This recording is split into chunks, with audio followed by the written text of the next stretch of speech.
Hi! Welcome to my vlog. Ang video natin for today is comparison ng dalawang gatas na nakakatulong sa pagtangkad ng bata. Ito nga ay yung Pediasure Plus and the Sendak Kid na parehas na pang 3 years old pataas. And vanilla flavor yung Pediasure na pinagbasihan ko dito. And of course, ipagko-compare natin yung nutrition facts per 100 grams of powder. Ang video nga po palang ito ay special at hindi po ito request ng kung sino man, kaya humihingi po ako ng paumanhin sa mga nag-request sa akin ng review at hindi ko pa nagagawa ng video yung mga request nila. Okay, magsimula na tayo. Sa linoleic acid, linolenic acid, and carbohydrates, lamang ang Pediasure. Samantalang lamang naman ang Ascenda sa energy, protein, fat, and DHA. Lamang naman ang Pediasure sa fructooligosaccharides, ngunit hindi indicated sa nutrition facts nito ang sugar and lactose. Wala din itong dietary fiber, phospholipid, and sphingomyelin.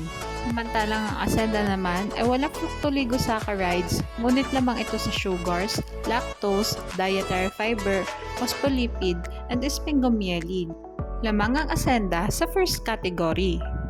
Vitamins naman tayo. Sa vitamin E, vitamin K, vitamin B1, vitamin B2, and vitamin B6 lamang ang Pediasure.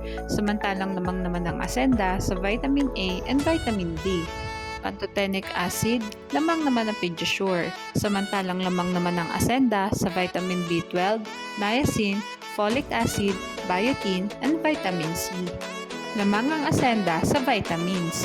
Sa calcium, phosphorus, and magnesium, lamang ang Pediasure. Samantalang lamang naman ang Ascenda sa iron, zinc, copper, manganese, and iodine. Sa chloride, lamang ang Pediasure. Samantalang lamang naman ang Ascenda sa sodium, potassium, molybdenum, chromium, and selenium. Lamang ang Ascenda sa minerals. Other nutrients naman tayo. Ang Pediasure ay walang nucleotides, samantalang ang Ascenda ay may nucleotides na CMP, UMP, AMP, GMP, and IMP. Arginine, lamang ang Pediasure, ngunit wala itong choline. Samantalang lamang naman ang Ascenda sa taurine, carnitine, choline, and inositol. Lamang ang Ascenda sa other nutrients. Magtungo naman tayo sa price na kinuha ko sa Last Mall Daily. Again guys, pwede mag-iba yung mga presyo ng mga gatas na ito depende kung saan shop nyo sila titingnan. Makikita naman natin dito na mas mura ang Ascenda compare sa Pediasure. Ngunit ano nga bang meron sa dalawang gatas na ito at naging pampatangkad sila compare sa ibang mga gatas? At ito nga ay yung arginine. Nakita ko nga sa mismong site ng Pediasure na ang arginine ay nag-i-stimulate ng growth hormones.